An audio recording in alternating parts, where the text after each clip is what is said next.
I am so excited for our next guest to come on. We have actor, performer, and current RuPaul's Drag Race pit crew member, Jesse Pattison. Hi, Jesse. Hi. What's going on, beautiful people? Hi, Jesse. Thanks for joining us. You so I'm much. so excited to have a pit crew for the podcast. Oh, pit crew. I'm sorry, I had to. Finally, Just you like- guys haven't had any other pit crew members on your podcast. Yeah, we haven't. No, This is you're our first. one. Oh, We've you had- popped my we've, cherry. we've had a lot of Drag Race queens, and we've had Ross on the podcast. Mhm. But you are our first pit crew member. Oh my gosh! Well, I So- love Rob. Where's your underwear? Oh, where is it? Oh yeah. Well, they gotta cut a nice little check for me to bust that out. So Sure. I How know much? that's right. How I much know you that's want? right. How much do you want? Braided. Sorry, I had You like went right two to it. glasses of wine before this. Yes. Oh, and also definitely, Jesse, make sure if you have some wine or something, join us. That's how we do our podcast here. Oh my gosh. Well, I am taking a break from drinking for a minute after the last episode. Wise. Oh my gosh, we had too much fun, and I'm not a huge party drinker, but I definitely celebrated when Snatch Game came out, and yeah, we had a ball. And then That was also fun. series was right after that, and then the award season, and I was like, you know what, I'm gonna take a break. You know, That's smart. Yeah, Yeah. Like, you That's look great understandable. I want to say you look great for award season. I saw recently the outfit that you had. You and Bruno went, and it was fantastic. Victor Luna, who was also on our podcast, Yeah. it was your outfit looked amazing. thank you so much. I went to the Critics' Choice Awards, and he fitted me for that, and I fell in love, and I got introduced through the ARC showroom. Shout out to them because they fit me for like a lot of videos that I've done in the past, and that goes for like videos that I produced for J-Lo and Elton John, and they're just amazing people, and they introduced me to Victor, and I fell in love with his designs because it's very like gender bendy, masculine, Yeah. feminine. Yes. Yeah. Finger you can put on it other than like this is amazing. So I love Victor. He's so sweet, and he opened up his So doors sweet. and I just told him, this is for the Queerty Awards. I'm kind of thinking this, and he's like, I got you, don't worry about it. And I looked at the design, I was like, oh my gosh, this looks beautiful. Until I got it on, I was like, oh, this is it. I was like, people are gonna gag with this thing. Yeah. So, It was pretty stunning. thank you so much. I was like whirling in that thing. Well, let's go back a little bit. So before you became this pit crew member, this actor, and all of your successes, like Jarrell said earlier in the green room, where did it all begin? Like, were you born and you were like, okay, I'm gonna be in my underwear when I'm older and on TV? How did it all begin? What was the motivation and the drive? It's so funny. Like ever since the camcorder came out, and my dad was so big on filming and documenting every family event, but I would always be like jumping in front of the camera and like making characters. And as soon as I could get the camera, I started like building my own productions and filming my own like short films and whatnot. Short films back in the day, just Yeah. Right. playing Army Rangers and like and whatnot, but just always funny videos, and it was just always like fun for me. And then I saw my family friend, his name's Ryan O'Neill, and he was so involved in TV and film Mhm. when I was like 5, 6, 7 years old, and he was flying down to LA every summer, and he was young, he was like 10, 11 years old, and he was booking these major campaigns and for TV and film, doing movies, music videos with Michael Jackson. I was like, Oh wow. Wow. like I want to do that. That looks like so much fun.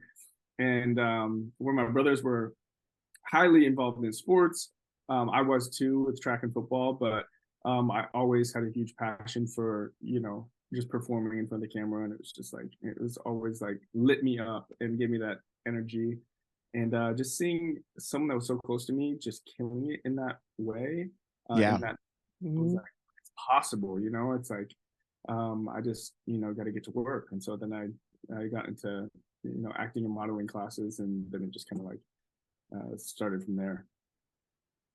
Nice. So So when you say, you mentioned your dad first, actually, about ever since he had the recorder out, would you say that your dad was your biggest supporter? Who was your biggest supporter growing up? My biggest supporter by far growing up was my mom. And rest in peace, she passed away when I was 21 years old, like very unexpectedly. And that gave me another driving force forward into everything that I do, and really pushes me in those times where I feel like either very lost or heartbroken or just like very stressed out or whatever it may be. I always look back at the sacrifice that she made, and I was like, I just never can quit. I never can give up, and I can never feel sorry for myself or have time to really think about my life in a negative way, because she gave up so much for me to do what I'm doing now. And so she drove not only me, but my brothers to every single game and practice and my auditions, and really believed in me and pushed for me. And, the times that my dad didn't really understand, like, acting and modeling, it's like, that's just not a career. It's like, what are you doing? And like always pushed for me to do sports, and would give my brothers like all these I would say like just utility to do what they do in sports, like the gear and the camps and the this and that. Right. Classes, he would just be like, no, I'm not giving you like X amount of money to be in acting class. Like, that's Okay. And did you have any interest in like going to football camp or anything like that, or pursue a career in sports or sports education or anything that way? Well, I went to football camp. Like, I really love football. Like junior football, I was the best defensive player. And I was in junior football for like 4 years, and it was all like leading to like the big high school reveal of like what I do for the team. And my brother had been, my older brother, he was like the football star. He was running back, and stepping into like these huge shoes, and like the coaches were like, oh, another Pattison's coming, blah, blah, blah. And like when I got to high school, they were just like talking about how they're excited they were, and I just felt like there was so much pressure to like do so well, to like follow my brother's lane.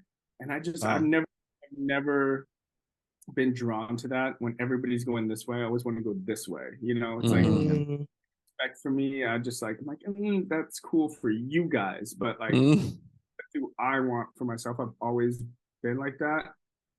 And I went to football camp in high school, and it was just a rude awakening, because it was not junior football anymore. We were like playing against seniors, and I'm like a year younger than everyone because I started school early. So 30 pounds, and I did not play offense. I played defense, but they had us out there just throwing us into positions we'd never done before. And I just remember being out in the field, and they're like, okay, well, this team's not available, so we're going to put you with these seniors. And I'm like coming in fresh, like as a wow. And I'm like, okay, I'm kind of like a go-getter. I'm like, yeah, let's do it, come on, like whatever. And they're like, okay, well, you're going to be playing running back, and like, here's the plays. And I'm like, what? I was like, okay. But whatever, let's do it. And so I went out, I caught the first pass. I was like, okay, let's go. And then boom, I got cracked so hard. Yeah. Oh no. 3-pound like linebacker, it was like, I just got my bell rung, and I was like, oh my gosh, I just don't even know if this is for me anymore. Like, this is way different. So when I got into season, right before the season, I pulled out, and I was like, you know what? I don't think I want to do this. And like, I don't think my heart's in it. Something was telling me that like, I wanted to pursue my acting classes still, because I was like really, heavily involved in that in Seattle. And I had this like vision of like how that made me feel. And it was so different, and it was like my own lane. And I just felt proud of that. And yeah, I just believed in myself in that regard. And I was like, this is something that I feel like I'm being called to do. Right. And it was the right decision. If I had another life, I would want to be a professional football player, because I think, as I kind of grew up and became friends with people who were like NFL players, I was like, oh my gosh, this like life seems so amazing, like brutal.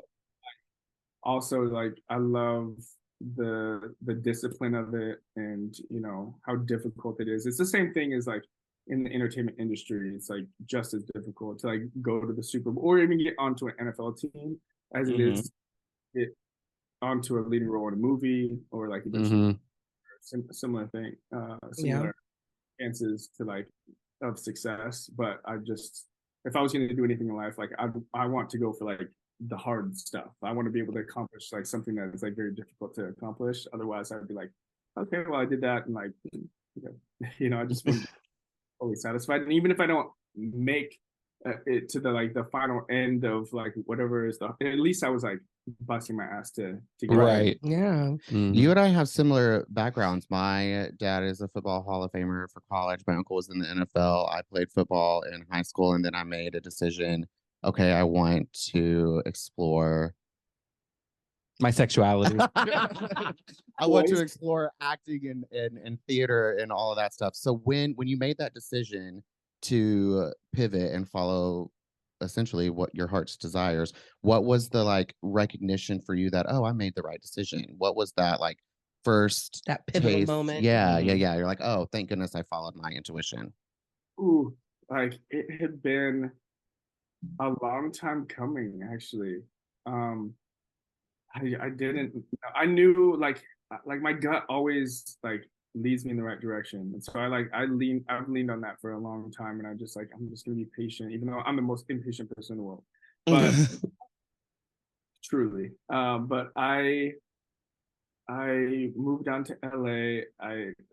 Against a lot of odds, and through many obstacles, and it wasn't until like it was like a really bad first relationship out here that left me like pretty broken, but not completely shattered. It was just like, oh, that kind of like really hurt to put my trust in someone, and kind of like um I don't know, almost feel like I was losing a part of myself, or being distracted in a way. And then it wasn't until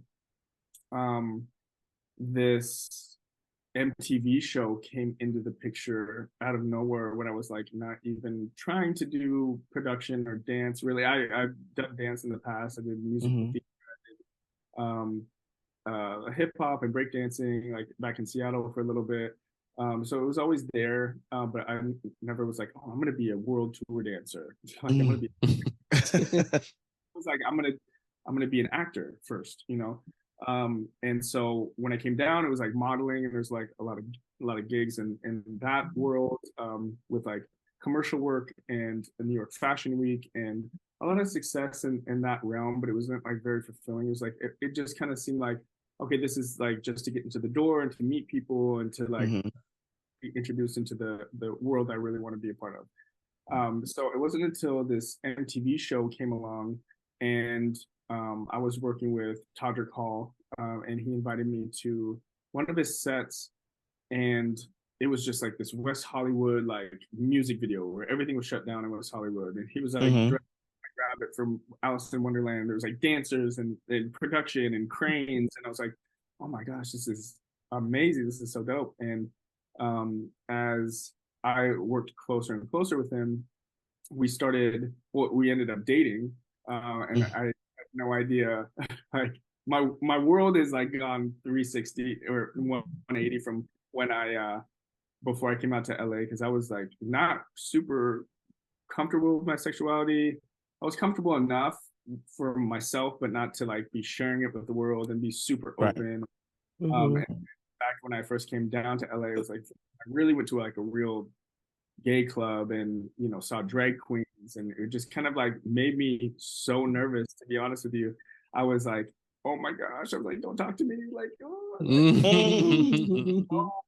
so wound up in this premeditated thought that like this was just too much for me, like I'm here to be an actor, and this is like what you got to do, and to be a lead actor in these films that I want to do, like action films. It's like there's no way that they're going to cast like a gay man. It was always subconscious in my mind, but long story short, what made me realize, and the reason I say that is because I did a 180, because I then dated Todrick Hall, who's kind of a drag queen, a drag a lot of drag in his videos, and it kind of became that. And I was like, oh, okay, like crazy. I become friends with drag queens before that, and I was like, oh my gosh, like why did I ever think this? And he kind of like opened up these like gates in my mind, soul, and it just I was able to like really let myself be me for the first time. And then this MTV show came along, and we were doing all these music videos and dancing and acting, and I was like, oh my gosh, this is like really what I've always wanted to do. And then it was paired with like these world tours, and I was on stage and like Paris and like London and like all these places, and I was like, this is so insane. Even though it was what we call a very well production, it was it was us in a minivan, pretty much like like oh wow, a 12-person van driving to all these cities and unloading these huge trucks, setting up our whole set, and then we would set up the merchandise table, and then we would do a run through of the show, and then we would perform, and then after the show we'd do all the meet and greets, and then we would take down the whole set and pack it back up and then drive to the next location. It was Oh my oh my gosh. gosh, that's a lot. How much It were you Sounds like making? Pride series. Yeah, Right. like that literally sounds like us. Like we have to do everything, and that is crazy. And I definitely feel your pain. it was insane, and it just prepped me for like I've done like so much like as far as like work to get just like this much, that like nothing really phases me as far as like work ethic goes. I think Todrick implemented a huge amount of work ethic, and to be like proud of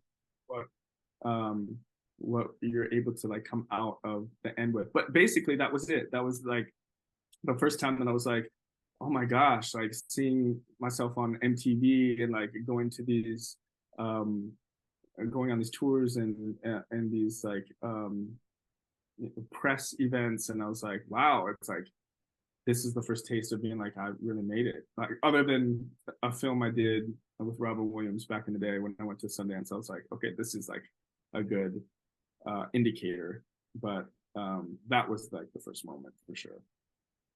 Wow, that's amazing. Wow. Journey. You've had a whole just like journey. Like that is, and I was the other day I was sitting here and I remember texting you, and I was like, all of a sudden you're in commercials. I'm seeing you more and more in these commercials that are popping up all over the TV, and it's just so good to see someone who's had this journey in their dreams like finally realize you're like, okay, I'm in this. I got this now. Like it's different. So when you got to call for RuPaul's Drag Race, how did that all come about? How did you become the pit crew member, and how were you singled out for that episode to actually really focus in on you and Leif during the Snatch Game?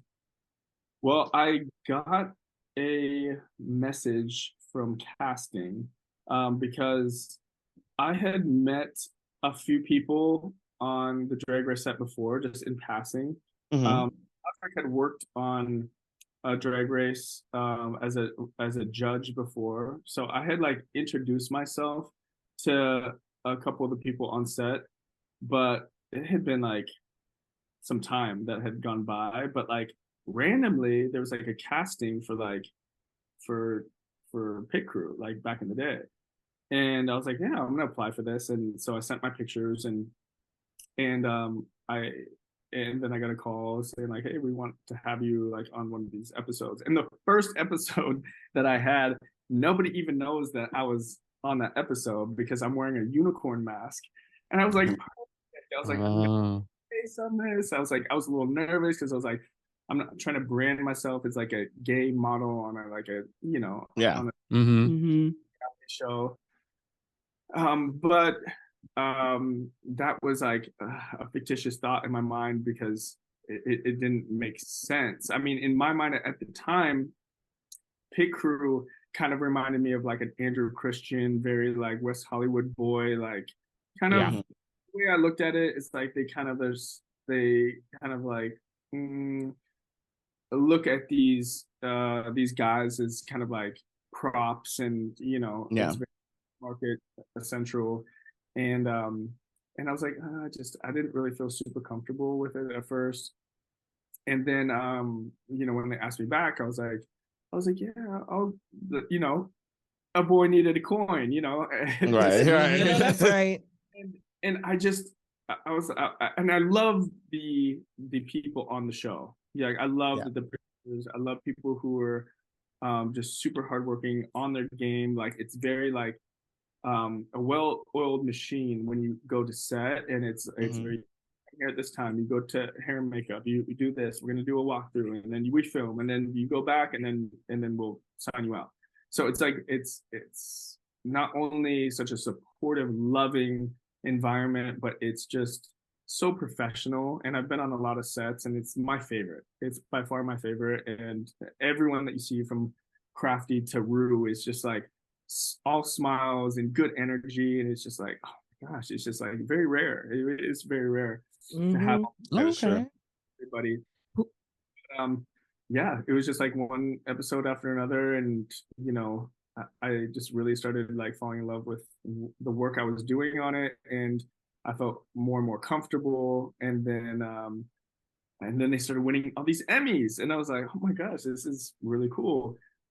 Still at that point, I had to decide whether I was gonna like fully lean into this or on my own lane and other things I wanted to do, and not necessarily brand myself in a specific way.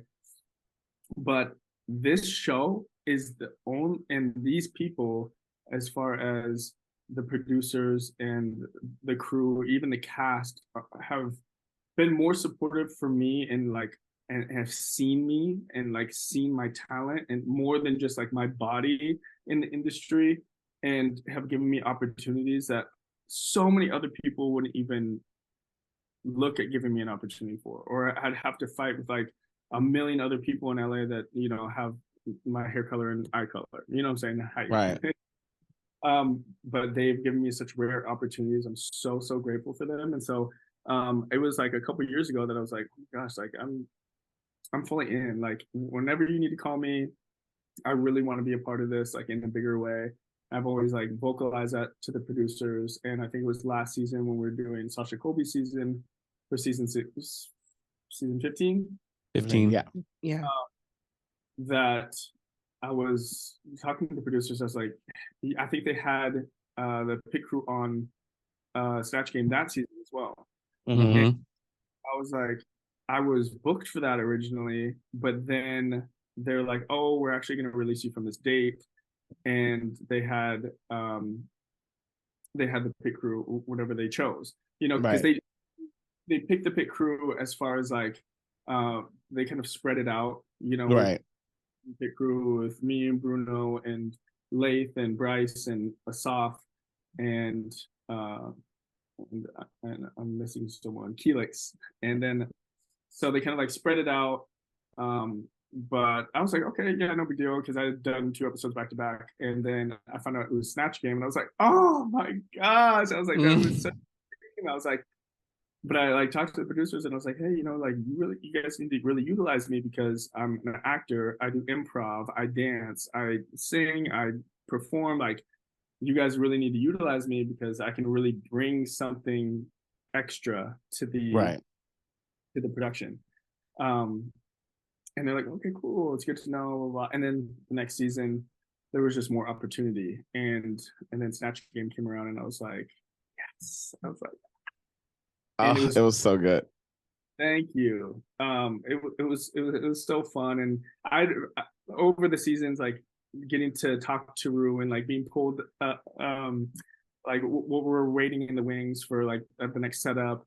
We get to talk with Rue, and we play games and dirty charades and things like that. And so it's so fun. It's such a family environment, and I've become like really comfortable, spitballing back and forth with Rue, either on set or kind of like behind the set. So when it came to Snatch Game, I was like, oh yeah, I'm ready. I'm ready to throw it back at Rue. Yes. Because if anyone, like, no matter what you say, and if you can spitball some fire his way, he's going to turn it around and throw it back. And I just love that. Yeah, it was an amazing day on set. I was like a little butterflies, because I was like, okay, I got to be like gotta be funny, but I can't be too funny. You know, I can't be steal the show here, you know, because like Right. Leo ass will get on there and be like, okay, and guess what? You know, like Right. it's not my show, it's Rue's show, and it's Right. the stars. But also it's just like I didn't want to like come across trying or anything. I just like wanted to be like, you know, funny, natural, like just be myself. And yeah, we had like a really, really fun day on set that day. It was amazing. And I can't wait for like what's gonna be coming out, because I'm on this next episode and I can say that now I have now footage out of like what we're doing. But Mhm. other than the game that we played, because the sneak peek is out of the mini challenge, there's other things in the episode. So I really got like a great opportunity there, and so grateful for that. And then other things that are coming out beyond this episode, I'm super excited to like really showcase like what I bring to the table. Yes. So what is coming up next for you? Like what's coming down the pipeline? For me personally, Yeah, that you can talk personally, or yeah, that you can talk about career-wise. Are you making big moves, big teams? we're always making big moves. You know, like I think it was quarantine and then the SAG strike. And there's so many things that have kind of like knocked me over the head, being like, like right when I'm gaining like the most momentum in these different directions, and working with JLo's team and producing a couple videos for her and acting in a couple of her movies, and like getting into this direction, and then everything shutting down, and then Right. back out for a little bit and then shutting down again. It's like it's very hard to gain momentum when the world throws stuff like that at you. So I, you know, really sat and thought about it, because I just don't want my eventually, I mean, when it comes down to it, like when it comes to my coin, I don't want it to be so volatile that like I can't keep continuing to pursue what I need to pursue. Right. And I was like, I need to create my own business. Like I need to take what I know, which is personal training, diet, mental training, to as many people as I can. And you know, I've personal trained in person for a number of years, but you know, it's only so sustainable, because it's like if you want to have like a good little side gig, it's a lot on you to like be training 6-7 clients a day. It's like there's your whole day, you know. Yeah. Yeah. But I created a platform, and now I've launched that January 1st. It's called Legend Academy, and right now I'm training about 20 people with diet, exercise, like all custom plans, mental training, and that includes podcasts and meditations and breath work, and it's just like all inclusive, and it's taking people to like another level of themselves that they didn't think was possible, and it's just super fulfilling. I love it. I'm obsessed with it, and I'm building more and more programs as I go. And so it's been just that's one thing that I've been working on like intensely, nonstop since like I would say October of last year. Mm-hmm. And a year before that, but like intensely in October, trying to like input Get it all laid out, you know, together. Yeah.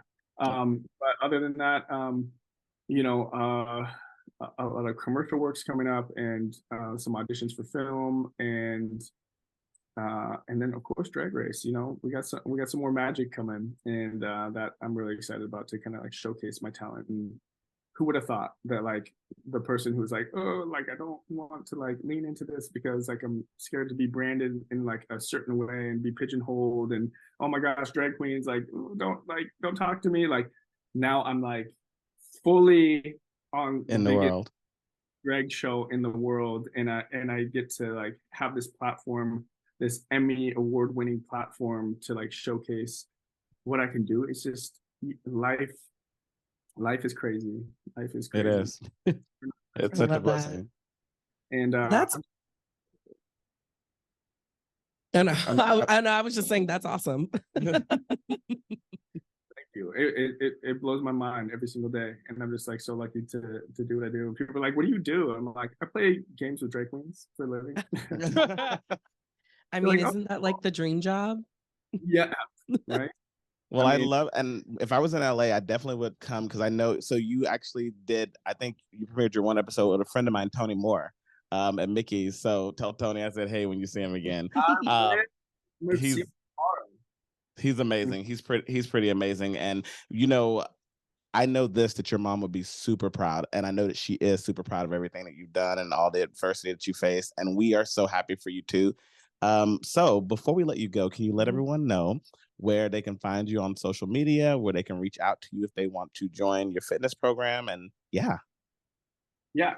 all of my links are associated with my Instagram, so you can find me on everything and anything on Instagram. And so that's my full name. It's Jesse James Pattison.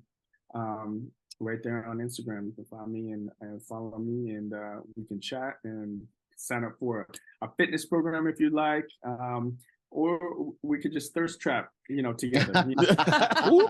well, We I love that. Just scroll The down. DMs are open, people. You heard that here first. I'm trying to find the one. So if you out there, let me know. I'll and, DM you right after this, Jesse. He's not joking. He's not joking. He's not. But Jesse, thank you so much, and please come back and join us for a Hot Topics table anytime on the that'd be podcast. fun. We'd love for you to come back. Okay, I would love that. Yeah, thank you guys so much for amazing energy. It's so much fun. You're welcome. You're welcome. And we will Congrats on everything. Yes, congrats. Thank you so much. You guys watch the episode tomorrow. It's gonna be Oh, Yeah. yeah. we will. We have people over at the house. We got a whole setup. It's a whole thing. It's a whole, yeah. I love it. Thank you so much, Jesse. All right. Thank you. Thanks. Bye. Bye.